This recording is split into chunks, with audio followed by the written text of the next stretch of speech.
Entramos? Agora sim. Olá, amigos do Desconversa. Começamos essa semana maravilhosa com um programa que vai tratar hoje sobre ansiedade, um tema que foi eleito no nas nossas pesquisas aí de opinião, de temas que nós deveríamos estar abordando, e ansiedade foi o tema predominante, não é? A doutora Silvia lançou essa pesquisa e foi o retorno que nós recebemos. E eu imagino por quê, porque afinal, né, eu me recordo de um relatório que eu tinha visto há algum tempo atrás, eu não sei precisar a data, mas a Organização Mundial da Saúde, naquela ocasião, determinou que 33% da população mundial estava com problemas de ansiedade. Né? E na ocasião também, de 10 brasileiros, 4 estavam sofrendo desse transtorno. E aí eu comecei a pensar também numa questão que é muito concreta atualmente, que não é só a situação da ansiedade em si, mas é quando a pessoa entra num processo de ansiedade generalizada, né, que é onde, o que é essa ansiedade generalizada? Coisas tão pequenas, corriqueiras do dia a dia, acabam gerando uma situação de estresse, de ansiedade tão grande na pessoa que ela começa a desenvolver uma série de sintomas, né? Alguns nós já abordamos em programas anteriores, como palpitações, síndrome de pânico, enfim. Então, doutora Silvia, eu já passo a palavra para a senhora. Nesta mudança de horário de Brasil e Portugal, foi muito engraçado hoje, porque eu estava ansiosa esperando a doutora Silvia no horário, aí é que eu me dei conta que os nossos fusos tinham mudado, né? E ela me alertou, falou, Soira, mudou o horário, nós estamos aí com 1 hora de ajuste, então por isso que são 21 horas em Portugal e 18 horas aqui do Brasil. Então, os nossos programas aqui no Brasil passam a ser às 18 horas nos dias que os programas forem ser 21 horas lá em Portugal. Então, doutora Silvia, com essa pequena introdução, eu passo a palavra para você. Bom, isto foi de propósito, né? Foi só para dar assim aqui um pico de motivação à Soira, criar-lhe aqui a ansiedade dela achar que era mais cedo. Não, estou a brincar.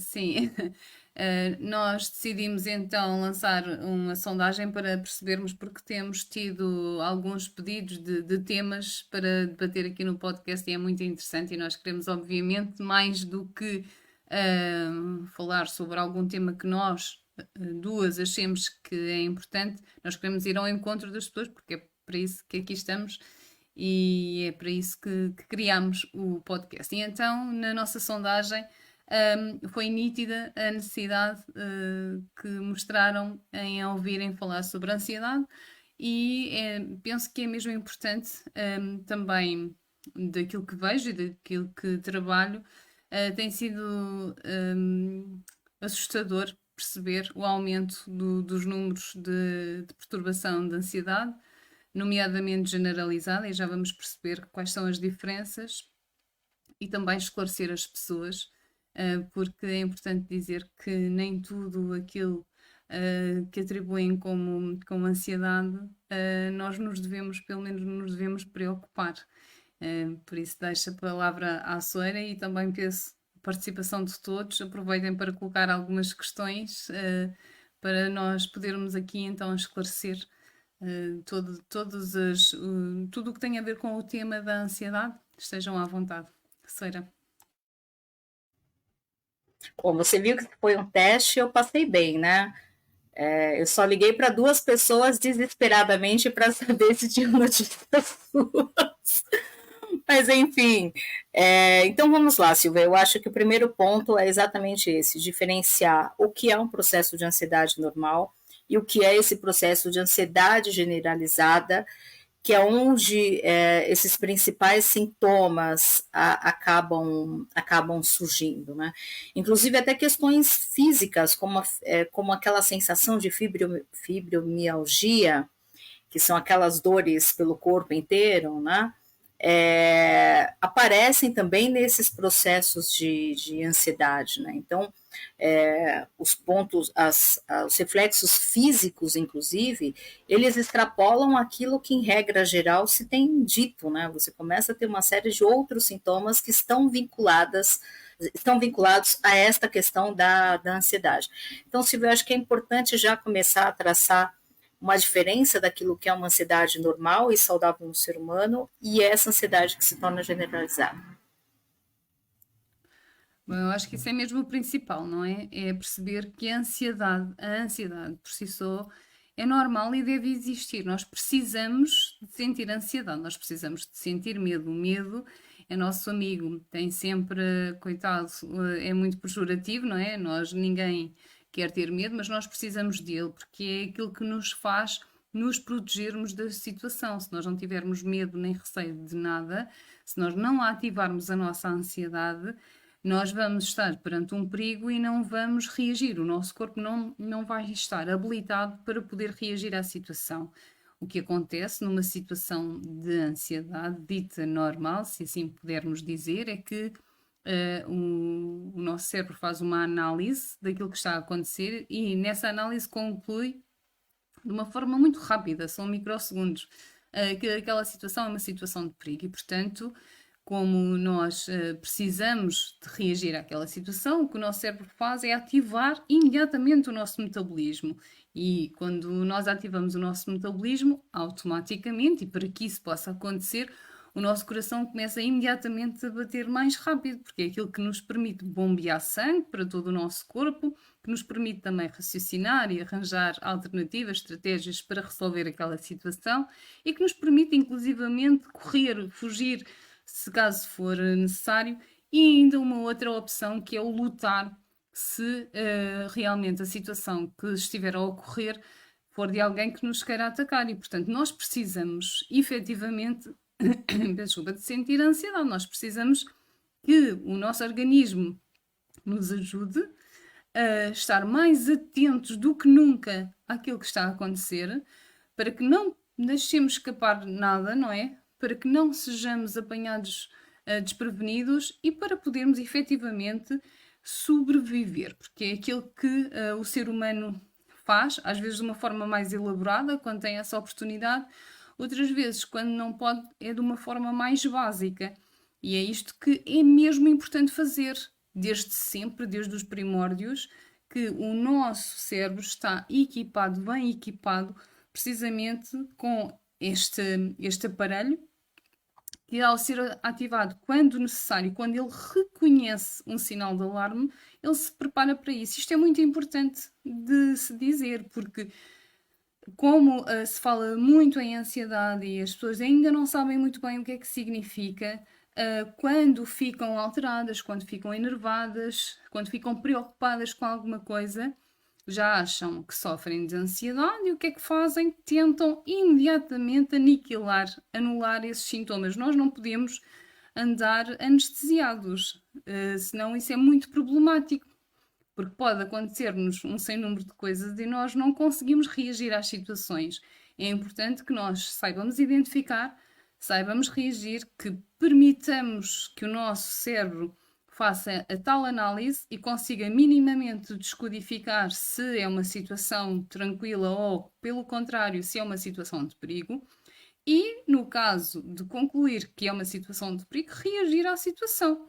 Claro que se nós estamos a falar de situações em que há que haver uma conclusão muito repentina, muito rápida, se nós estivermos a falar, por exemplo, numa situação na condução, não é? É uma coisa tão rápida que nós temos que reagir imediatamente. É natural que nestas situações o nosso organismo analise tudo como tendo alguma carga de perigo, porque é preferível pecar por excesso do que por defeito, não é? Às vezes nós ficamos até com as pernas a tremer depois de termos tido que travar mediante uma situação que se nos afigurou como sendo de perigo e afinal até nem era nada de importante. E nós ficamos um bocadinho a tremer, não é? A tremer porquê? Porque o nosso metabolismo ativou, nós ficamos todos com o coração a bater muito mais rápido. Às vezes também aquilo que acontece, e por via da aceleração do metabolismo, nós ficamos também a transpirar, ou então ficamos muito vermelhos, não é? Porque tem a ver com isso. Se nós imaginarmos, por exemplo, nem é preciso a aula toda, só o início de uma aula de ginástica, não é? O nosso organismo vai reagir exatamente da mesma forma. Então está tudo bem. Há pessoas que pensam que vão morrer de ataque de ansiedade, não é? Ou de ansiedade pura e dura. É muito difícil que isso aconteça, porque se o nosso coração começa a bater mais rápido, ninguém morre do coração bater mais rápido. Aquilo que acontece para morrer é precisamente o inverso. Mas é perceptível, porque começa-se a considerar que existe ali uma arritmia, uma desregulação do nosso batimento cardíaco. Existe efetivamente, mas neste caso existe uma razão concreta que nós conseguimos perceber qual é a justificação. Isto é normal. Se eu tiver uma apresentação no dia seguinte, se eu tiver uma assinatura importante, se alguma coisa, se eu tiver um episódio importante do qual eu tenho que estar muito atenta, tenho que não deixar escapar nada, tenho que me lembrar de um sem número de coisas, é natural eu vou ficar um pouco ansiosa. Ainda bem, significa que o meu organismo está a funcionar perfeitamente. Ele está a lembrar-me, está sempre, não é, a ativar-me a minha atenção para que eu não me esqueça de nada. Isto é uma situação perfeitamente normal, é uma situação pontual e, portanto, como é uma situação diferente de todas as outras, o meu organismo vai reagir desta forma. Está tudo certo.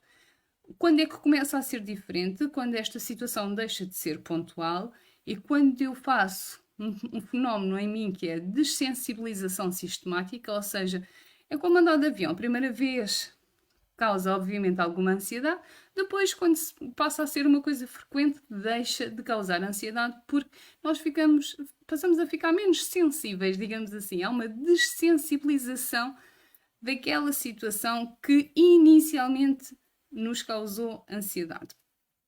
Depois, quando nós passamos então para a perturbação da ansiedade generalizada, estamos a falar de alguém que, à partida, e já irei explicar o porquê, por quase tudo, por situações que não se justificam racionalmente, ou seja, que outra pessoa qualquer, ao analisar aquilo, não olha para a situação como sendo perigosa, mas para aquela pessoa, frequentemente, por quase todas as situações, entra num processo de ansiedade, ou seja, está constantemente a ativar o metabolismo, está constantemente neste processo, como eu estive a explicar, e portanto isto, obviamente, que vai causar um desgaste enorme, cansaço e, obviamente, também preocupação para a pessoa.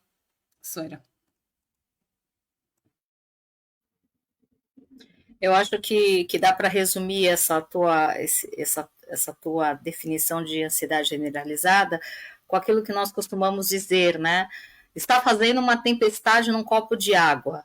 Então, eu acho que quando nós chegamos nesse ponto em que nós começamos a fazer tempestades em copo de água, é uma situação preocupante.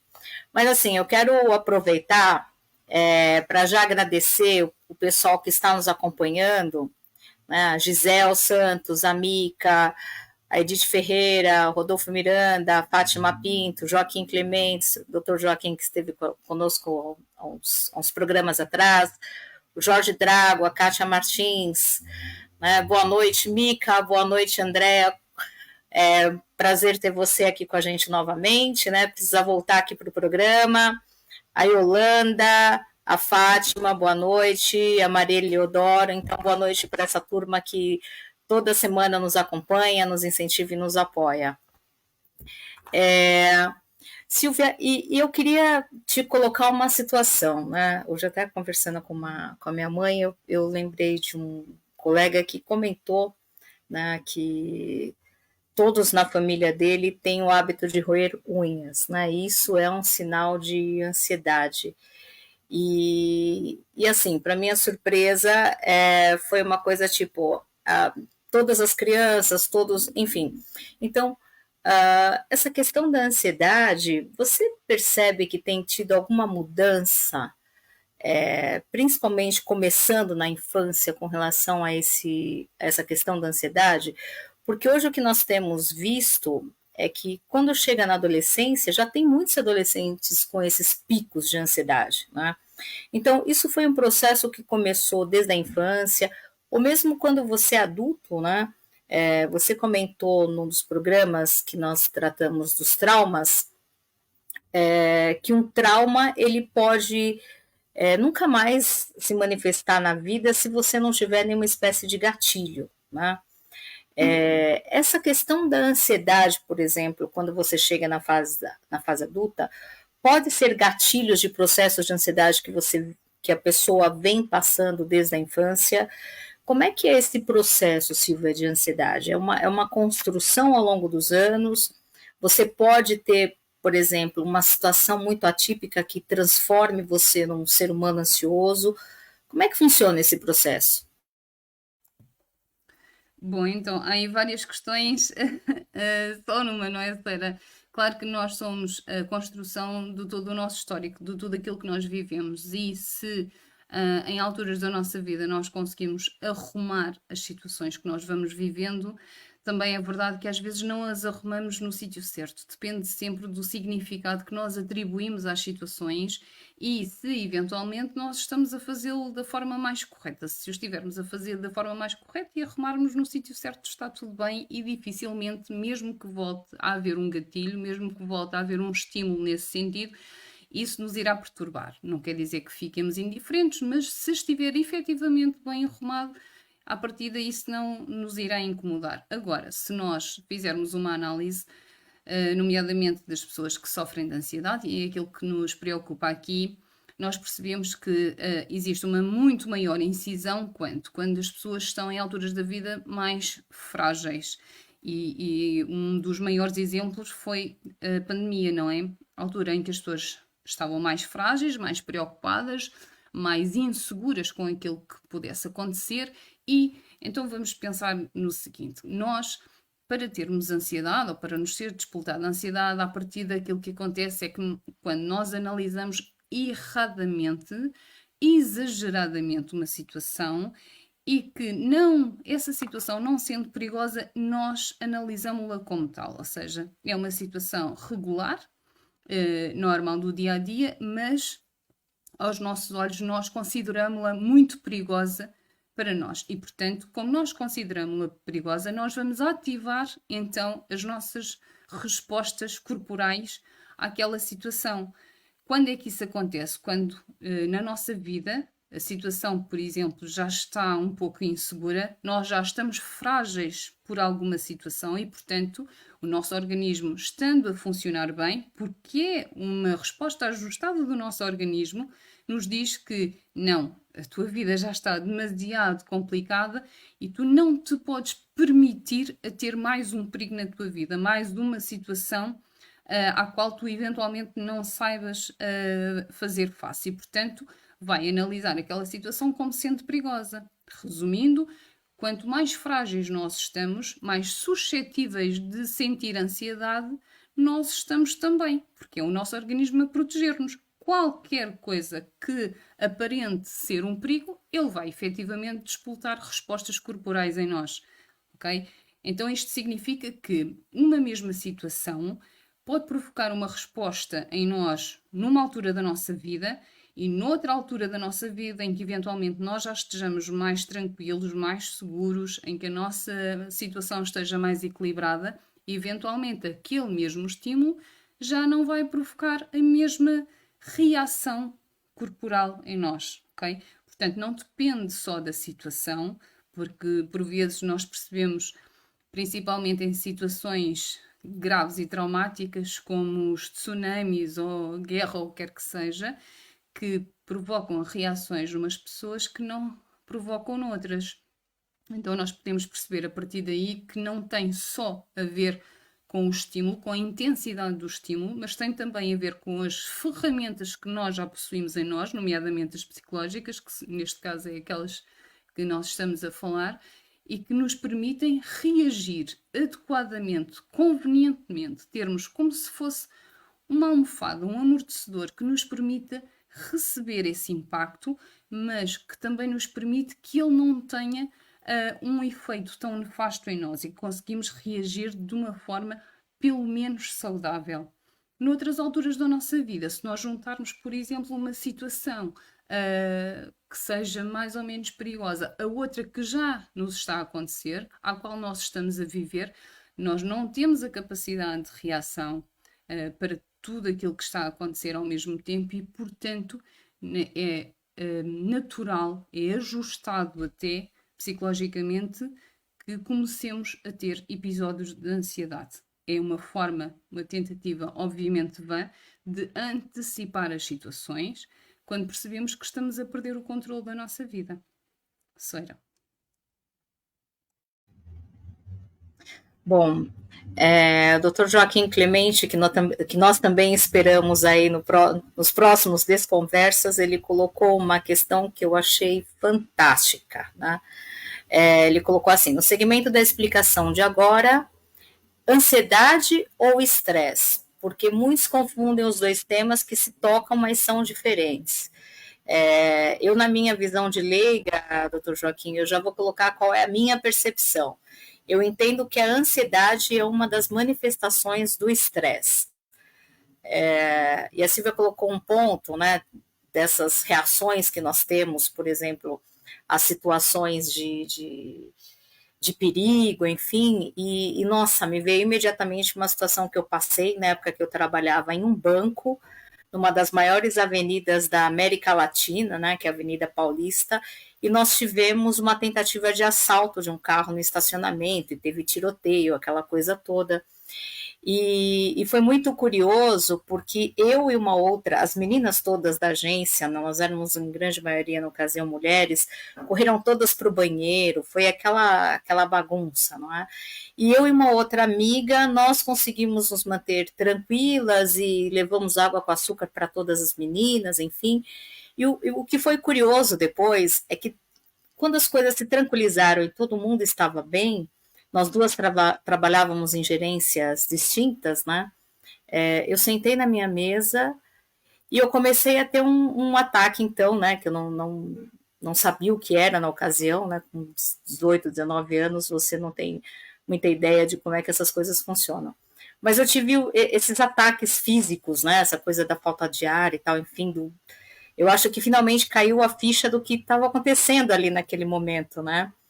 E a Cláudia me ligou da outra gerência e falou assim, Sora, eu acho que eu vou desmaiar. Eu falei assim, não desmaia não, porque eu acho que eu vou desmaiar primeiro e uma vai ter que socorrer a outra, porque nós corremos tanto para socorrer as outras. E é isso que você colocou, doutora Silva. É muito difícil prever a nossa reação enquanto seres humanos, não é? Porque você pode ter um controle tremendo e a hora que acaba, você fala assim, tudo bem, eu consegui manter, mas não, você só postergou a reação, né? Porque depois que as outras pessoas ficaram calmas, quem teve uma crise ali acabou sendo eu e a outra que estávamos mais controladas. Mas, assim, eu achei fantástica a colocação do Dr. Joaquim Silva, e estamos aí esperando a sua resposta, porque realmente eu concordo que há uma confusão muito grande quando você fala de estresse e ansiedade. Bom, então já deste meia resposta, não é? É isso mesmo, porque nós podemos considerar o stress como um conjunto de estímulos. Imagina, nós precisamos de ser estimulados para nos sentirmos motivados, existe algo que nos faz reagir a uma situação e os estímulos podem inclusivamente ser positivos. Existe o stress positivo, há pessoas que não sabem que existe, mas existe o stress positivo, que é aquele que consegue ir ao nosso ponto para nós nos motivarmos positivamente para fazer alguma coisa que até então não tínhamos motivação para o fazer, e esse é o stress positivo. Quando é que passa a ser negativo? Quando nós passamos aquela barreira em que nós já não temos capacidade de resposta para, das duas, uma, ou para um estímulo que é demasiado intenso e nós, de momento, é como digo, de momento não temos capacidade de resposta, porque pode haver outra altura da nossa vida que nós até conseguiríamos responder, mas naquele momento, por incapacidade psicológica, social, financeira ou o que quer que seja, nós não conseguimos dar resposta àquele estímulo que nos está a ser pedido e então é demasiado intenso e, portanto, nós ficamos aquém. E depois haverá então uma reação do nosso organismo. Ou então, quando são demasiados estímulos consequentes, com intervalos de tempo demasiado curtos que não nos permitem recuperar energeticamente. Ou seja, posso-vos dar um exemplo muito prático, que são as frequências, os testes na escola. Às vezes há alturas em que há testes todos os dias, às vezes até há mais do que um, e portanto entre um e outro nós não temos a capacidade de recuperar, de descansar, e portanto, sendo estímulos mais pequeninos, não têm que ser demasiado intensos, mas são vários, e portanto nós sofremos um stress que vai desencadear uma resposta. E como tu disseste muito bem, o stress é o conjunto de estímulos, a ansiedade pode ser uma das respostas a esse stress, mas não tem que ser necessariamente. Há pessoas, por exemplo, que bloqueiam, não ficam ansiosas, ficam bloqueadas. Há outras pessoas que reagem com tristeza, com raiva, com frustração.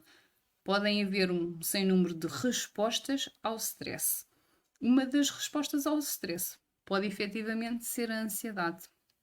Queria só também acrescentar, quando disse há pouco relativamente aos batimentos cardíacos, quando o nosso coração acelera, está tudo bem, não estamos aqui a falar em taquicardias, não é? Isso é outra situação em que, à partida, a ansiedade, se não estivermos a falar, porque na altura que eu estava a falar disso, estava a falar na ansiedade dita normal e ajustada, quando estamos a falar em ansiedade generalizada, com episódios de pânico, por exemplo, aí já estamos a falar em situações diferentes e temos que controlar a situação de forma diferente.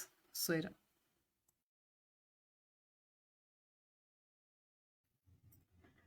Silvia, e aí eu tenho uma pergunta, né? Eu queria entrar um pouquinho numa questão que são dos transtornos mentais, né? Por exemplo, a bipolaridade. Quando você pensa em bipolaridade, que são casos extremos, né? Você tem quadros de ansiedade nesses cenários? É possível, por exemplo, alguém que tem um problema de depressão sofrer ansiedade também?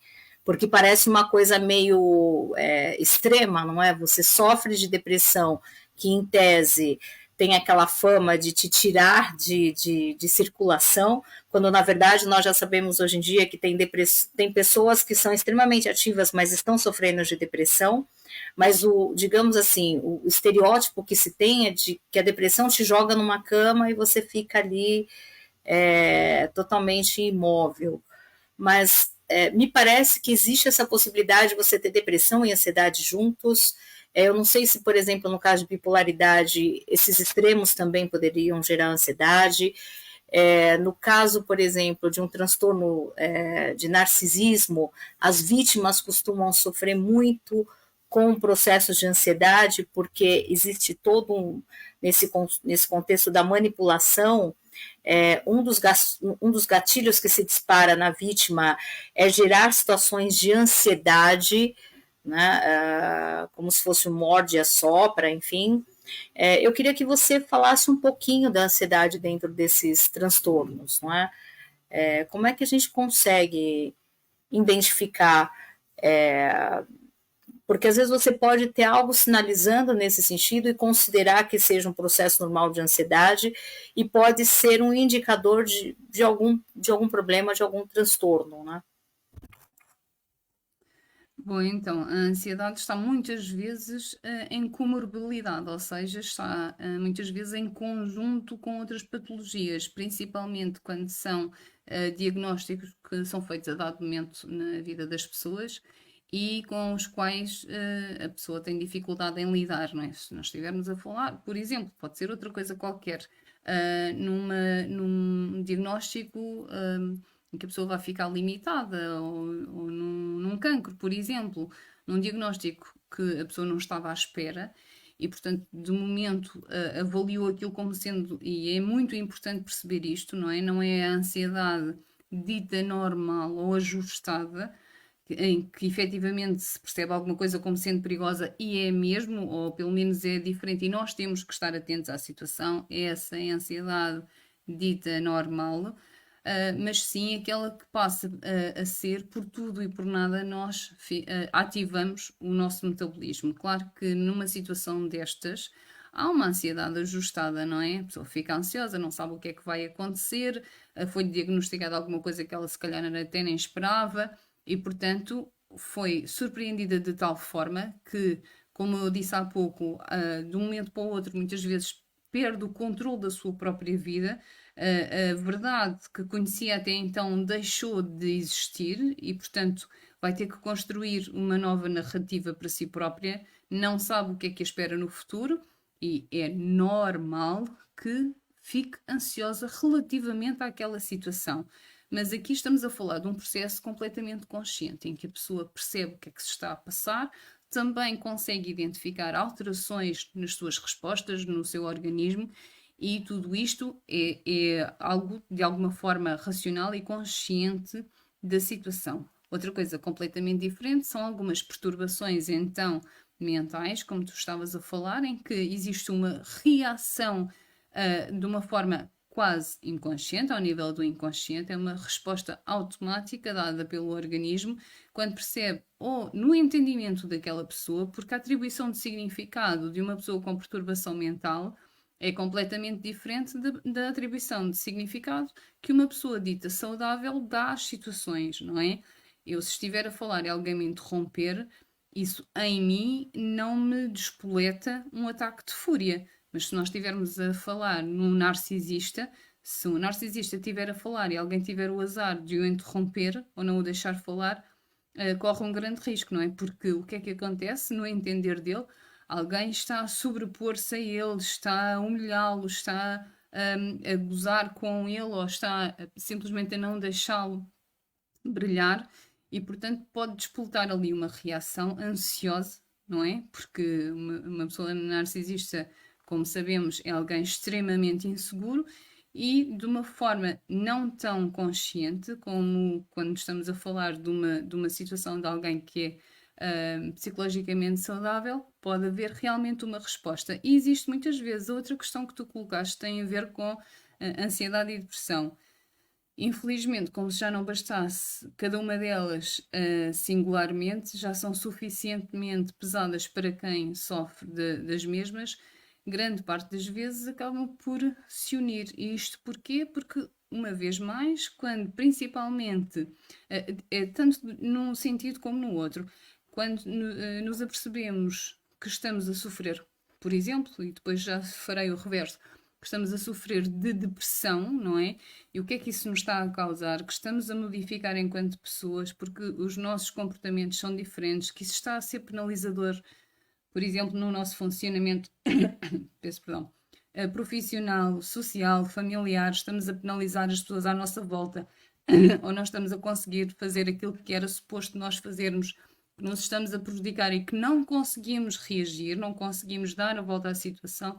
Obviamente que isso pode provocar episódios de ansiedade, da mesma forma que se nós percebermos que estamos a criar ansiedade em nós, que estamos a ficar ansiosos, que estamos a ter não só episódios ajustados de ansiedade relativos às situações, mas que está a ser de uma forma exagerada, que estamos a entrar numa perturbação da ansiedade generalizada.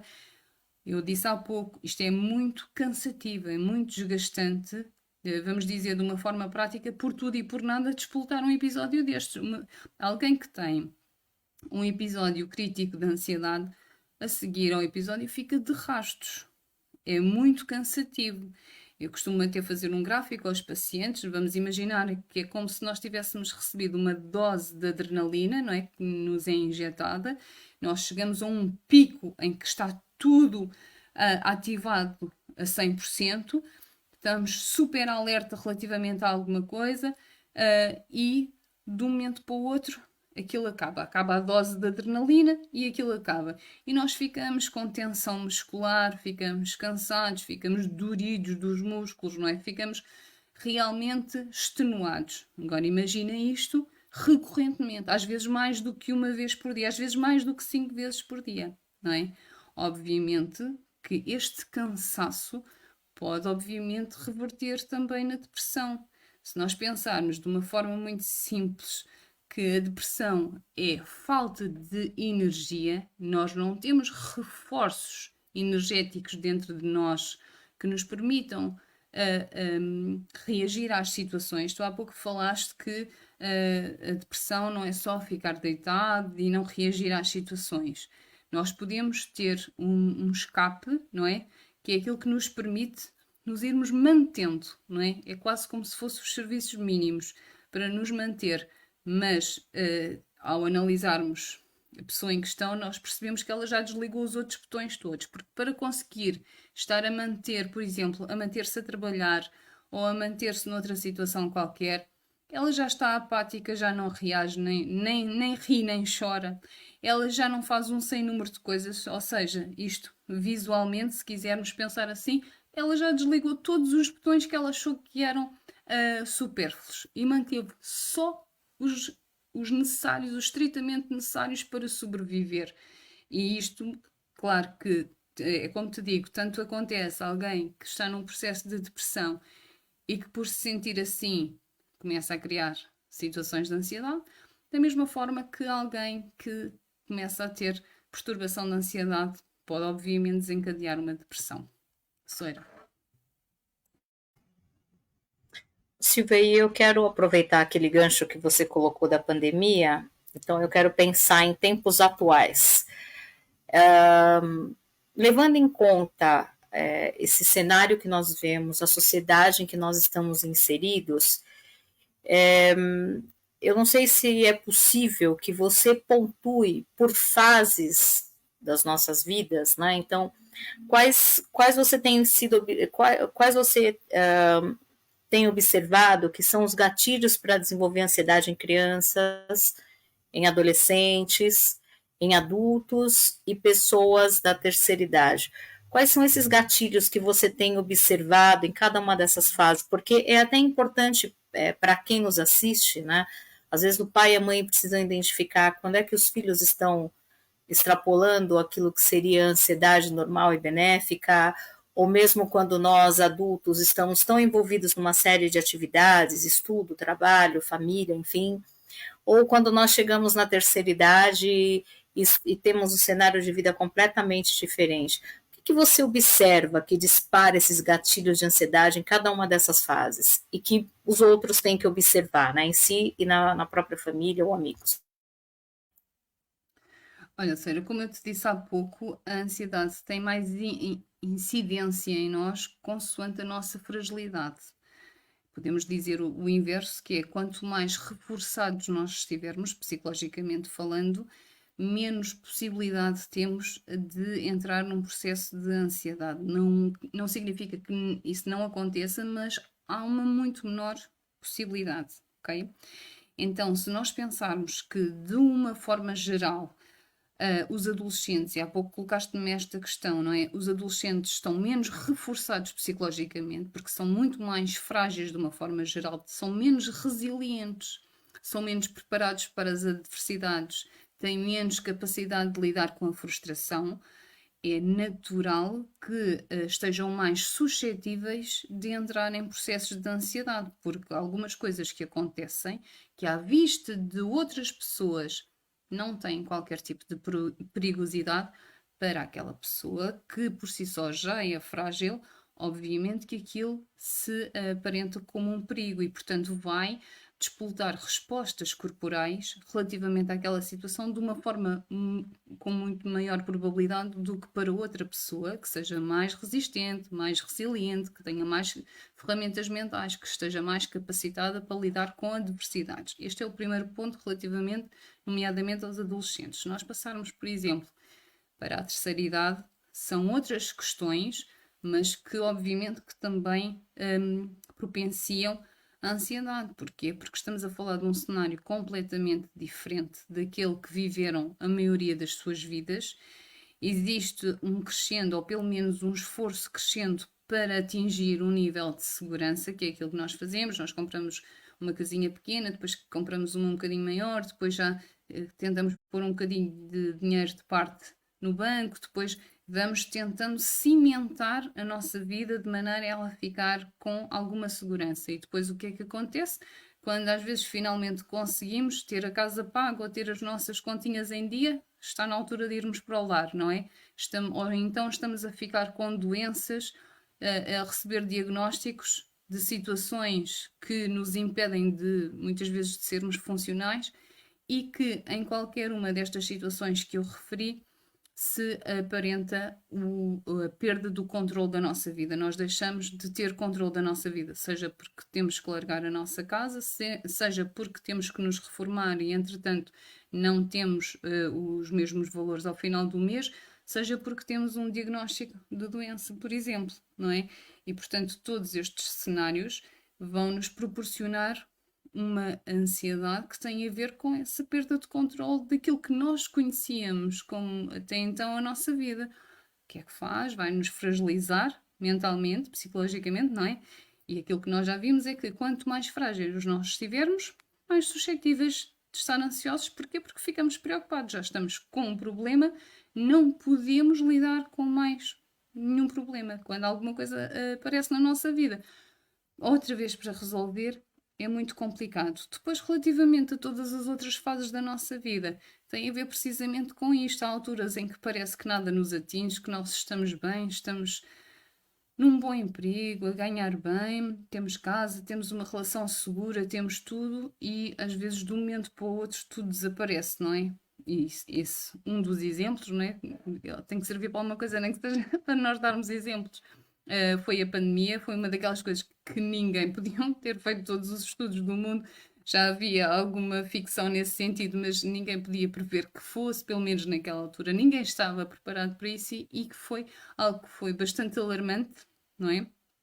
Porque todas as pessoas perceberam que a partir daquele momento tinham perdido o controle das suas vidas. Muitas coisas poderiam ter acontecido a partir daí e obviamente que nos fragilizou, para além de teve o 2 em 1 ou 3 em 1, como queiras, que para além da perda de controle da nossa vida nos desgastou, porque energeticamente houve uma obrigatoriedade de tantos ajustes sociais, profissionais, emocionais, que o desgaste aliado à incerteza do futuro criou muita ansiedade nas pessoas. Algumas foram aquilo que se chama ajustadamente, foram consideradas ansiedades normais, ou pelo menos não patológicas, e outras depois passaram a outro estado crónico de perturbação da ansiedade generalizada. Soeira. A doutora Andrea e o doutor Paulo, no Congresso de Saúde que nós fizemos no dia 10 de outubro, eles pontuaram duas questões, né? A doutora Andrea focou na questão do exercício como uma ferramenta de apoio e controle da saúde mental, e o doutor Paulo focou na questão da alimentação. Então, assim, juntando esses dois conceitos, Silvia, como é que você enxerga essa possibilidade de nós controlarmos a ansiedade usando essas ferramentas?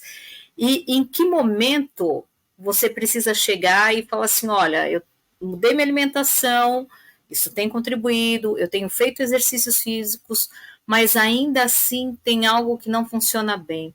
Como é que eu consigo entender que depois de ter passado por esse processo, eu ainda preciso de terapia ou preciso fazer alguma outra coisa, né? Assim, sei lá, exercícios de meditação, né? Tem pessoas que buscam as suas soluções numa fé, enfim. Como é que eu consigo identificar que depois de ter recorrido a todos esses meios, né, de procura pessoal, né, porque isso é uma questão, é uma decisão pessoal, né, mudar a alimentação, procurar aquilo que eu chamo de tripé, né, cuidar do corpo, da mente e do espírito, né. Depois que você passa por esse processo, em que você cuida ali da sua parte espiritual, que você cuida ali do seu processo corporal, né, alimentação, exercício, enfim, você chega à conclusão que sua mente ainda não consegue se encaixar de maneira equilibrada nesse tripé. Em que momento eu tenho que procurar ajuda? Não sei, achei logo muito, muito curioso tu dizeres como é que nós conseguimos controlar. Nós não conseguimos controlar, lamento. Esta é a má notícia, não é? Quem andar em busca de conseguir se controlar vai ter realmente algum desgosto, porque a única coisa que nós podemos fazer, e isso também nos tranquiliza, é aceitarmos que não controlamos coisa nenhuma. A única coisa que nós podemos fazer é, naquilo que depender de nós, fazermos tudo para que as coisas corram bem. Eu, se quer chegar a horas a um sítio, eu vou ter que me deslocar e sair com a antecedência que eu considero que seja necessária para chegar a horas onde eu quero chegar. Mas nada me pode garantir, eu não estou a controlar nada, porque nada me pode garantir que eu vou chegar a horas a esse sítio. Eu posso estudar o mais possível para uma matéria, mas isso não me vai garantir que me vá correr tudo bem, que eu não me vá esquecer de nada ou que eu não me vá enganar na resposta e que eu vá ter os 100% naquele teste. Ou seja, a única coisa que eu posso fazer é dar o meu melhor, que é aquilo que tu estás a dizer. Fazer exercício físico, alterar a minha alimentação para ter uma alimentação saudável e trabalhar, obviamente, no autoconhecimento, que é, para mim, a meu ver, realmente o tripé perfeito para, não podendo controlar, não podendo evitar, mas podendo ao máximo prevenir. Se nós falarmos de outra doença qualquer, e ainda há muita mania de achar que as perturbações psicológicas não são tão importantes como as físicas, como é que tu podes controlar não ter um cancro? Como é que tu podes controlar não ter outra doença qualquer, não é? Uma artrite reumatoide ou o que quer que seja. Não podes. Tu podes fazer tudo certinho, podes fazer o teu melhor, mas ainda assim, nada te diz que o teu organismo não te vai pregar uma rasteira e que não vais ter um diagnóstico de doença, certo? Então, a única coisa que nós podemos fazer não é de todo procurar o controle, porque não vamos conseguir. Lamento informar, mas não é possível. Agora, podemos efetivamente ter o autoconhecimento, que significa que se eu já souber como é que eu reajo a determinadas situações, se eu já souber o que é que me perturba, que coisas é que me causam frustração, como é que eu tenho que fazer para lidar com isso, o que é melhor para mim, do que é que eu me devo afastar, do que é que eu me devo aproximar, o que é que eu tenho que trabalhar que seja mais frágil, de que maneira que eu não me vou expor tanto para não ficar mais fragilizada. Isso é muito importante, porque eu estou a criar ferramentas em mim, estou-me a revestir. É quase como se me colocasse um verniz em cima que me protege de eventuais situações, não é? É uma proteção, uma prevenção, mas não significa que eu fique impedida de me acontecer alguma coisa. Se também, da mesma forma, através da alimentação, eu perceber que não posso comer aquilo que eu quero, mas sim aquilo que eu preciso, e existe ainda muita desinformação a nível nutricional, porque nós, grande parte das vezes, crescemos a comer, a tentar saltear, não é? A carne, o peixe, os legumes, é isto, mas não necessariamente nós não fazemos um estudo daquilo que o nosso organismo precisa. Grande parte das vezes, infelizmente, só quando surge uma doença é que nós vamos entender, vamos fazer análise e perceber o que é que o nosso corpo pede. Há organismos que, por exemplo, precisam de mais ferro, há outros organismos que precisam de mais vitamina D. E só quando entramos em falência, quando entramos numa carência acentuada desses nutrientes, ou o que quer que seja, é que nós vamos comer corretamente. Então façamos-lo o mais cedo possível, como forma de prevenção. Precisamente para quê? Para não estarmos fragilizados, para não estarmos com o organismo débil e para que possamos ter maior capacidade de resposta às várias situações. E não estou a falar diretamente da ansiedade, mas se, por exemplo, se eu evitar ter uma doença, eu, por si só, já estou a evitar ter um diagnóstico que me pode levar à ansiedade, não é? E depois, obviamente, o exercício físico. Nós falamos aqui das várias coisas positivas do exercício físico, nomeadamente a ativação da circulação, a socialização, em termos das articulações. Existe um sem número de benefícios em termos do exercício físico, que, uma vez mais, também nos reveste, também nos protege, também previne e que, juntos, obviamente, que são uma carapaça, não é? São uma proteção para eventuais danos que a nossa vida tenha, que nos possa acontecer e que nós consigamos, pelo menos, estar mais preparados para essas situações. Agora, é mesmo importante referir que nós não controlamos absolutamente nada. não é? Nós podemos dar o nosso melhor e fazer a nossa parte para que as coisas corram o melhor possível. Agora, nada nos pode prometer ou garantir que vai correr tudo bem e que nós conseguimos controlar o futuro, não é? Porque a ansiedade tem a ver sempre com aquilo que há de vir. Seira. Mas aí eu permaneço na minha pergunta. Eu fiz tudo isso, estou cuidando da minha saúde, estou tentando, porque, obviamente, né, chega um momento, que é o que você colocou, nós vamos correr atrás para sanar um problema que já existe, né? Então, o melhor dos mundos seria fazer exatamente isso que você colocou, de sermos preventivos, tá? Mas ok, estamos aí, volta no cenário. Deixei as coisas chegarem no ápice, que é o que nós normalmente fazemos, né? Deixamos as coisas chegarem no ápice, e aí, quando entra esse cenário, o que nós fazemos é começar a mudar nossa alimentação, começar a fazer exercício físico, mas quando é que essas duas coisas não tentamos até mudar as nossas formas de pensamento, enfim, mas aí eu volto no ponto, né? Quando é que eu tenho que procurar ajuda? Quando é que eu tenho que procurar ajuda? Né? Porque eu penso que um dos maiores estigmas que nós temos, e nós conversamos já isso anteriormente, inclusive para fazer esse programa de saúde mental, que nós fizemos no dia 10, né, junto com outros profissionais, é exatamente essa coisa do estigma. Então, quando é que nós temos que perceber que, por mais que nós possamos adotar todas essas medidas preventivas, ou por mais que eu tenha tentado mudar uma série de coisas, eu ainda preciso de uma ajuda psicológica? Quando é que eu tenho que pedir socorro para um psicólogo? Olha, Seira, quando tens respeito por ti própria e principalmente também humildade e percebes que não podes sujeitar o teu organismo a ficar pior do que aquilo que está, a partir do momento que tu tens sintomas e que esse sintoma não é isolado, que não foi uma situação pontual e que ele se está a repetir de uma forma anormal, ou seja, que tu não consegues perceber porque é que está a acontecer, ou que mesmo percebendo tu não gostas que aquilo aconteça e está a provocar-te sofrimento, deves obviamente procurar ajuda, até porque, até financeiramente, isto é importante dizer, até financeiramente é benéfico, quanto mais cedo tu fores procurar ajuda, menos sessões precisas de terapia, menos precisas de escavar lá ao fundo, menos doloroso é. Isto é como qualquer outro tratamento, não é? Se eu torcer o braço e se me quiser manter a trabalhar e a fazer a minha vida com o braço torcido, obviamente, quanto mais tarde eu for tratar disto, pior é a todos os níveis, não é? Eu estou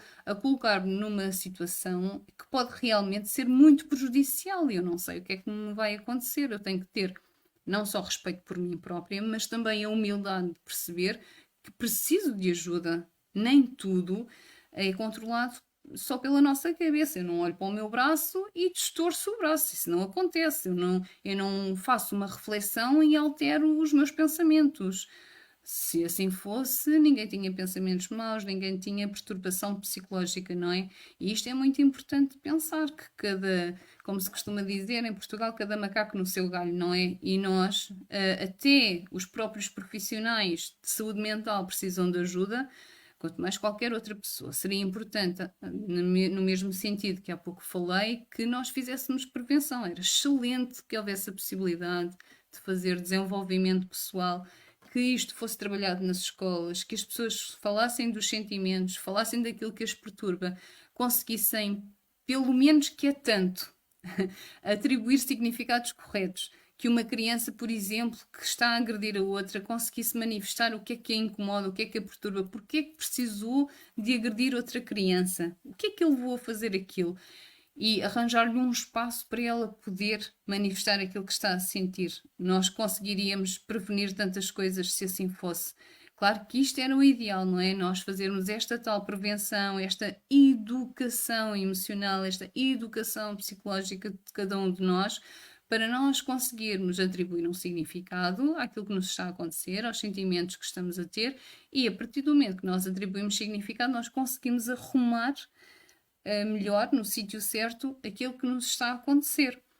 Isto não podendo acontecer ou não havendo esta tradição nas nossas vidas de fazer este desenvolvimento pessoal, ainda bem, também a pandemia, mas não só, serviu para isso, para normalizar a terapia, para as pessoas não terem vergonha de dizer que fazem terapia, até começa a ser notável até as figuras públicas que admitem, assumem que precisam de recorrer à terapia, obviamente porque não é uma falha, é muito pelo contrário, é nós irmos a algum sítio para ficarmos melhor, para ficarmos mais tonificados. Nós vamos ao ginásio para ficar mais tonificados, então que vamos fazer terapia para ficarmos mais tonificados mentalmente, para, para ficarmos mais resistentes. Claro que quando é que nós precisamos de recorrer? Assim que nós sentimos que é algo que nós já não estamos a conseguir lidar, que nos está a provocar sofrimento, ou então que está a provocar sofrimento nas pessoas que estão à nossa volta. Às vezes nós temos alguma dificuldade em admitir, em assumir que não estamos bem, porque consideramos que aquilo é uma fragilidade, mas pelo menos, mais que não seja, se não for por nós, por aqueles que nos estão próximos e que nos alertam para a situação e que nós percebemos que estamos a fazê-los sofrer, então nessa altura são os sintomas para nós recorrermos à ajuda da psicoterapia. Soeira. Silvia, você tocou num ponto que eu entendo que é de extrema importância, né? Se você não quiser fazer por si mesmo, faça pelas pessoas que estão ao seu redor. Porque uma coisa é fato, né? Pessoas machucadas machucam outras pessoas. Pessoas curadas curam outras pessoas. Então, assim, e sempre nesse ponto, né? E a doutora Rosana também trouxe essa visão holística, né?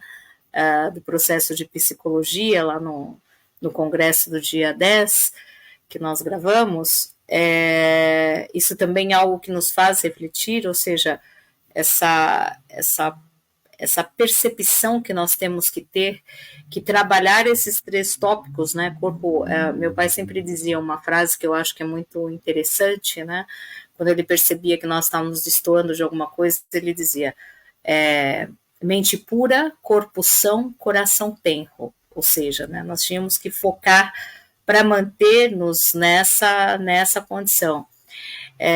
Então, assim, queria te pedir, já agradecer a todos que participaram conosco hoje, aos que sugeriram os temas, que participaram dessa enquete, pesquisa. A doutora Silvia trouxe um outro nome que eu vou ter que guardar agora para saber como é que se diz enquete ou pesquisa lá em Portugal. Então, e agradecer as pessoas que nos acompanharam hoje. E como a doutora Silvia sempre pede, tragam-nos as perguntas, as questões, porque o nosso objetivo maior é sempre atender aquilo que nos é demandado. Então, eu deixo meu abraço para todos e passo para a doutora Silvia as palavras dela para finalizar o programa de hoje.